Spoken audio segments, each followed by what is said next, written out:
ಅಷ್ಟೇ ಸಾಕು, ಅವ ಏನು ಕೇಳೋದಿಲ್ಲ. ಭಗವಂತ ಕೇಳೋದು ನಮ್ಮ ಸುಂದರವಾದಂತ ಭಕ್ತಿ.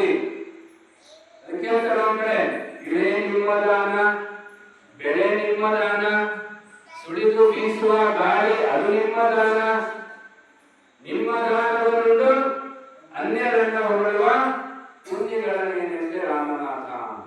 ನೋಡಿ, ಇಂಥ ಅದ್ಭುತವಾದಂತ ವಸ್ತುಗಳು ಭಗವಂತನ ಕೊಟ್ಟಿದ್ದಾನೆ. ನಾವು ಅವನನ್ನ ಹೊಗಳಬೇಕು. ಭಗವಂತನ ಒಳ್ಳೆಯದೇ ಮಾಡಿ ಕೆಟ್ಟದೇ ಮಾಡಿ ನಾವು ಭಗವಂತನನ್ನ ಸದಾ ಅವನ ಬಗ್ಗೆ ಒಂದು ಒಳ್ಳೆಯ ಚಿಂತನೆಯನ್ನ ಮಾಡ್ಬೇಕು. ಭಗವಂತನನ್ನ ನಾವು ಹೊಗಳ್ತಾ ಇರ್ಬೇಕು. ಅಂತಹ ಒಂದು ಭಗವಂತನನ್ನ ಬಹಳ ಭಕ್ತಿಯಿಂದ ಪೂಜೆ ಮಾಡುವಂತಹ, ಧ್ಯಾನ ಮಾಡುವಂತಹ ಒಂದು ಕುಟುಂಬ ಕಲ್ಯಾಣದಲ್ಲಿ ಇತ್ತು ಅಂತ. ನೋಡೋ, ಇಬ್ಬರು ಸತಿ ಪತಿಗಳು ಒಂದಾದ ಭಕ್ತಿ ಹಿತವಾಗಿಕ್ಕುವುದು ಶಿವನಿಗೆ. ಭಗವಂತ ಯಾವಾಗ ಅವನಿಗೆ ಬಹಳ ಖುಷಿ ಆಯ್ತದ ಅಂದ್ರ, ಮನೆಯಲ್ಲಿ ಹೆಂಡತಿ ಒಬ್ಬಳೇ ದೇವ್ರ ಭಕ್ತ ಆಗ್ಬಾರ್ದು, ಗಂಡನು ಶಿವನ ಭಕ್ತ ಆಗ್ಬೇಕು.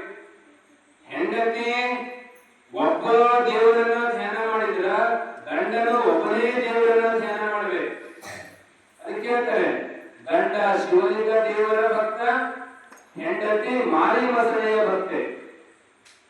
ಗಂಡ ಕೇವಲ ಶಿವನ ಧ್ಯಾನವನ್ನ ಮಾಡ್ತಾನ, ಅದ್ರ ಹೆಂಡತಿ ಸಾವಿರಾರು ದೇವರ ಧ್ಯಾನವನ್ನ ಮಾಡ್ತಾಳ. ಅದು ಭಗವಂತನಿಗೆ ಇಷ್ಟ ಇಲ್ಲ.